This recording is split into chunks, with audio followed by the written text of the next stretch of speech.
सकते, 4 भी हो सकते, 10 भी हो सकते। अधिक सार्थक शब्दों के मेल से बने नए शब्दों को क्या कहते हैं?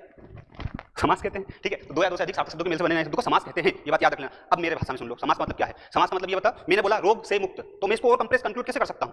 रोग मुक्त, तो से हट गया इसमें से, यही समास है। मतलब चीजों को और छोटी कर देना, रोग से मुक्त की जगह रोग मुक्त बोल दो, बस यही समास, और कुछ भी नहीं है। तो आओ तो सही, समास के भेद, कोई पूछे समास के भेद कितने होते हैं, तो फट से बोल देना उसको 6, वो कह देंगे 7 होते, तो वही कनपट्टे मार देना, देरी मत करना, मर्डर ही कर देना भले। तो 6 भेद होते हैं, इससे ज्यादा भेद नहीं होते समास के। ठीक है, मैं बता दूं कि जैसे ये मान लो तत्पुरुष, इसके अंदर और भी नियम होते हैं, इसके अंदर और नियम होते हैं। ठीक है, लेकिन भेद मेन देखा जाए तो 6 ही होते हैं।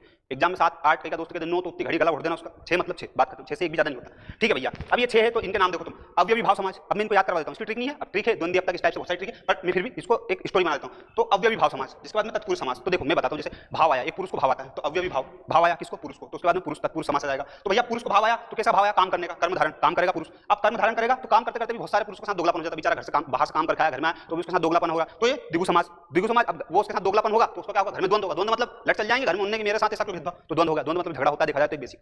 ठीक है, और ये बहुविग्री समाज, तो द्वंद्व किससे होगा? घर की बहू बेटी उनसे, तो बहुविग्री समाज। तो देखो यहाँ पे इधर देखो, मैं बताता हूँ, भाव आया किसको? पुरुष को आया। पुरुष को कैसा भाव आया? कर्म करने का, मतलब काम करने का भाव आ गया। काम करा उसके बाद में क्या होगा भैया? काम करने के बाद उसके साथ क्या होगा? भेदभाव होगा, द्विगु समाज। और भेदभाव के साथ उसके साथ फिर क्या होगा? भेदभाव होगा, तो वो लड़ेगा नहीं, जाहिर सी बात है, तो द्वंद्व होगा। और द्वंद्व होगा किससे?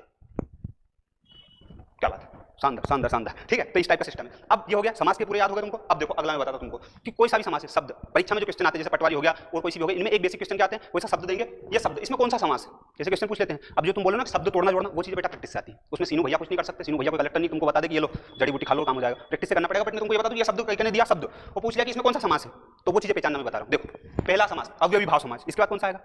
इसके बाद कौन सा आएगा? तत्पुरुष समास। अपनी स्टोरी बनी ना, हाँ, तो अवयवी भाव समास। कुछ नहीं करना है, कोई सा भी शब्द ऐसे लिखे हैं, ये 3 एग्जांपल लिखे, जैसे क्या क्या, कोई सा भी शब्द लिखा है और उसमें ये दिख रहा है तुमको, यथा, जैसे यथा संभव, इसमें यथा दिख रहा है।